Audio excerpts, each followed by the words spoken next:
Hello everyone and welcome to episode 23. I'm Gabe, and today we'll be figuring out what is going on at the top of Mount Paleo. In the last episode, you climbed Route 10, met some new Pokémon, and arrived at a settlement at the top of the mountain.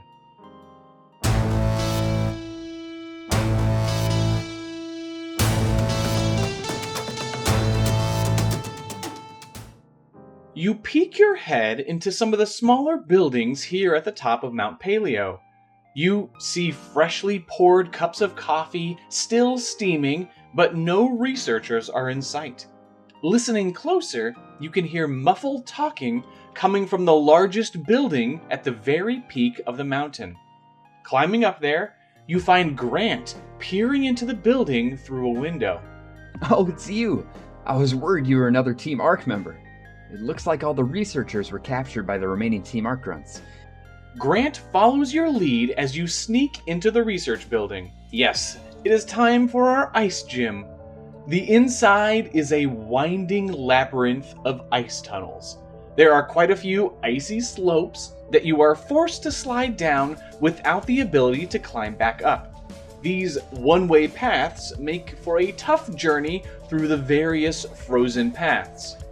Grant also joins you in double battles against Team Arc grunts who attack you with Nihilocene, Simi-Rage, Fractip, Plazaro, and a new sinister Pokemon. Oh yes, we're going to be knocking out yet another unused Pokemon type combination by giving our little bug type Kabutops the dark type as well. On the whole, this design is about making Kabutops even more intimidating and aggressive looking. It's, continuing to be based on trilobites, just like the normal Kabutops. But I'm also pulling in some inspiration from the Kabutops skeleton sprite, especially around the eyes. Oh, and the pose is tweaked slightly to show off even more scythe-like arms. Yeah, gosh, there's not a ton to say about this design. It just ended up looking like an even more kick-butt version of the original. Dark, sleek color palette again. And of course the shiny is just the normal Kabutops colors.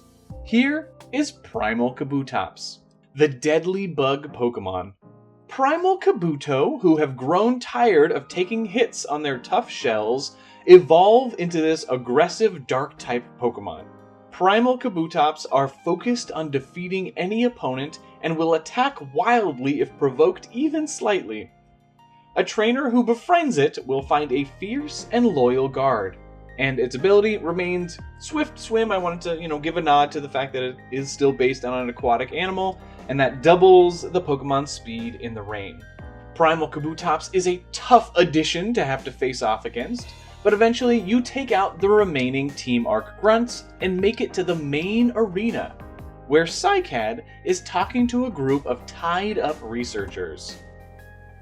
You don't understand at all. You follow Professor Ginkgo so blindly. You're not able to see what I am trying to accomplish. Oh no, her assistants? Team Arc, get them! Team Arc? Of course you've defeated my followers. I don't have time for this. You'll never stop my vision. Psycad escapes down a winding ice tunnel while you free the researchers from their bindings. Mark, the ice-type head researcher, shakes off his ropes and thanks you. Oh, well played, you two. That bag of hot air was just about to launch into a series of ridiculous lies about Professor Ginkgo and our research. And I don't think we would have survived that. It's a shame she got away, but it really seems like you took out the very last of the Team Arc grunts. Now all we need to do is track down Psycad and get her off this island for good. But first thing is first, let me heal your Pokemon, because you're gonna need to prove yourselves against me in my ice types if you want the access codes needed to proceed. Which of you two is going first? Grant lets you battle first, and you are immediately attacked by Mark's Primal Persian. Several of your Pokemon are poisoned in the process, but you continue on. Next, he uses his Primal Aurorus, which is just an icy titan that takes a lot to take down, and that is followed by his Laparcto. Yeah, a lot of tough Pokemon to start off. His next Pokemon looks familiar. Yes, it's time to see what our laid-back primal Tortuga turns into. And I'll let you know that this Pokemon is Mark's curveball, as it isn't even an ice type.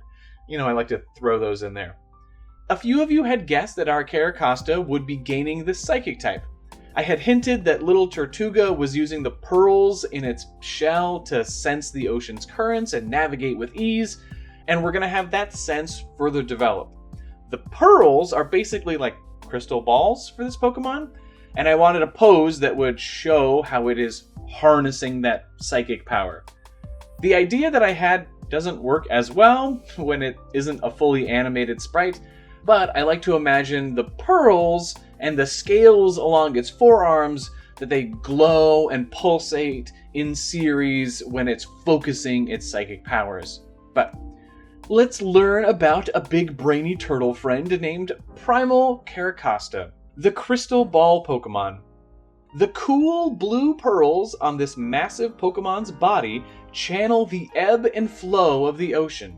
Primal Caracosta have learned to decipher the pearl's vibrations to predict the future. They are remarkably relaxed in all situations and often appear out of nowhere to help people and Pokemon in need. Its ability is Own Tempo, so that prevents it from becoming confused. You're certainly annoyed with a non-ice type attacking you, but you manage to knock it out. After that, he lets loose his speedy Guan-Ice, which is not particularly difficult, you knock it out as well, but it is soon followed up by its evolution. Ah yes, I just had to do Longisquama. Now, I will fully admit that I am leaning into an outdated and incorrect reconstruction of this animal. This reptile had long, scale-like structures protruding from its back that early restorations kind of doubled up and turned into strange gliding wings. In actuality, it was much more likely that these were just display structures. But, because I wanted a unique flying type, we're just going to use the outdated look. So I hope you can forgive me for that. I was unsure about it at first, but as soon as I sketched out a silhouette with this, hunched back and dangling arms, I was immediately just a huge fan of the personality that it had. To me, it just looks like a little goon who will fly by and knock your hat off just for the fun of it. Just like a little icy jerk. And I thought that was fun. So, yeah.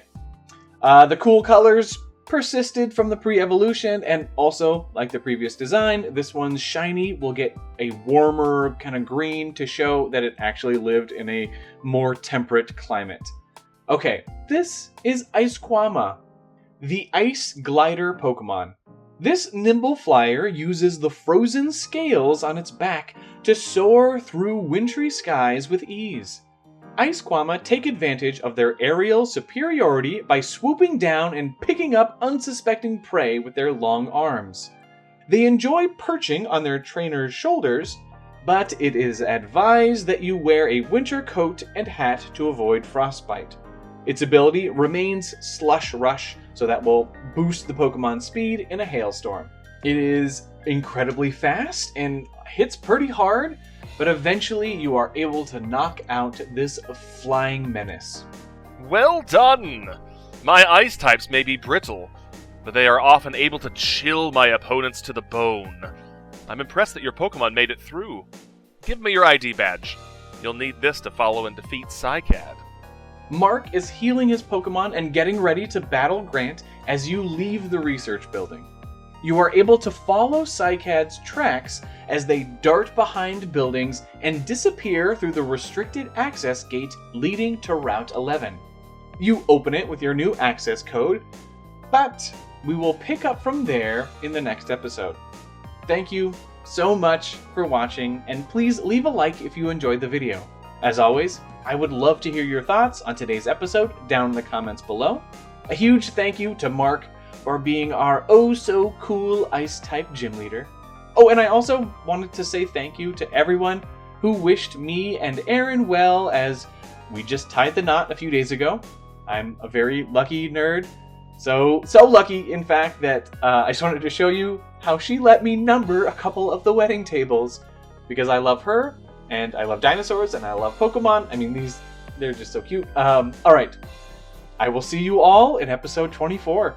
Bye.